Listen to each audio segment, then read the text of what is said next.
Muito obrigado, Sr. Presidente.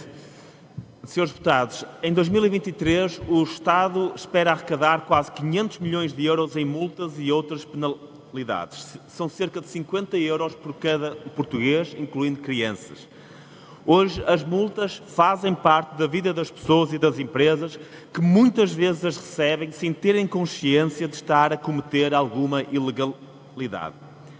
A proliferação de leis e burocracias inúteis, assim como os incentivos que se dão a alguns organismos para viverem da caça à multa, gerou um clima de abuso e perseguição.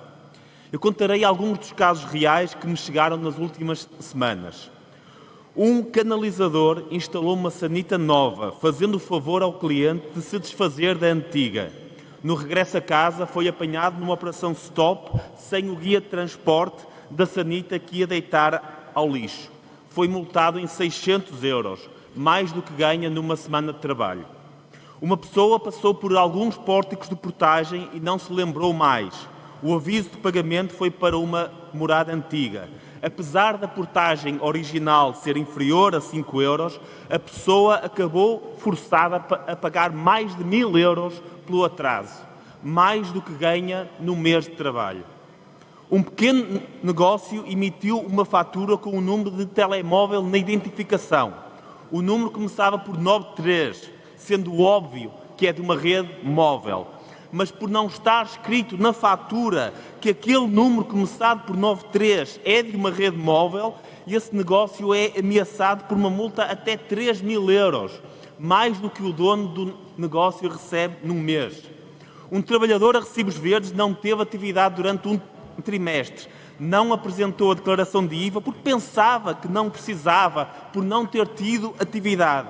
Foi obrigado a pagar uma multa de 125 euros. Mais do que normalmente pagava de IVA.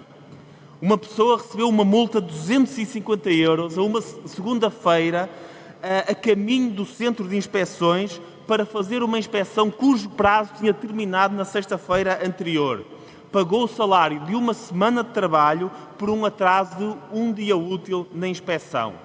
Finalmente, uma pequena loja colocou a palavra saldos na montra em vez de promoções. Para o cliente é exatamente igual, para o Estado, não. Multa de 1000 euros, mais do que ganha a assistente de loja. Eu podia continuar por aqui, recebi dezenas de histórias reais deste tipo. Nenhuma pessoa com bom senso olha para estes casos e considera isto justo, considera isto proporcional, mas estes casos acontecem todos os dias a vários milhares de pessoas.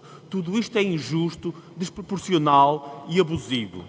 Nós, os liberais, não somos contra um Estado regulador, mas isto não é um Estado regulador, isto é um Estado multador, isto não é regulação, isto é extorsão. O Estado português tem um conjunto de burocracias e regras absurdas que deveriam desaparecer o mais rapidamente possível.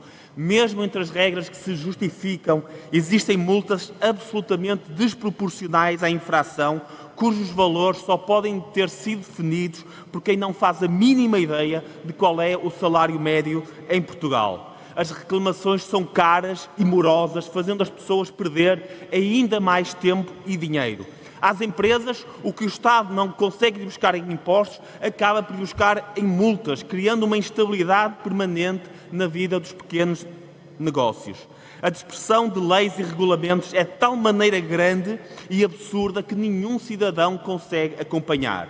Por isso, até o cidadão mais cumpridor tem uma relação de medo e desconfiança em relação às entidades que fiscalizam. Isto mina a autoridade do Estado. Um cidadão cumpridor não deveria ter medo de ser parado por um agente da PSP ou fiscalizado pela ASAI, mas tem. Não há um cidadão cumpridor que não tenha medo de ser parado numa operação stop da PSP. Não há um cidadão cumpridor que não receie uma inspeção das finanças ou da ASAI. Este medo não decorre de estarem conscientes de estarem a fazer algo ilegal, mas do receio de estarem a cometer uma ilegalidade sem saberem que o fazem. Isto quebra a relação de confiança entre cidadão e Estado, entre o cidadão e as forças de autoridade.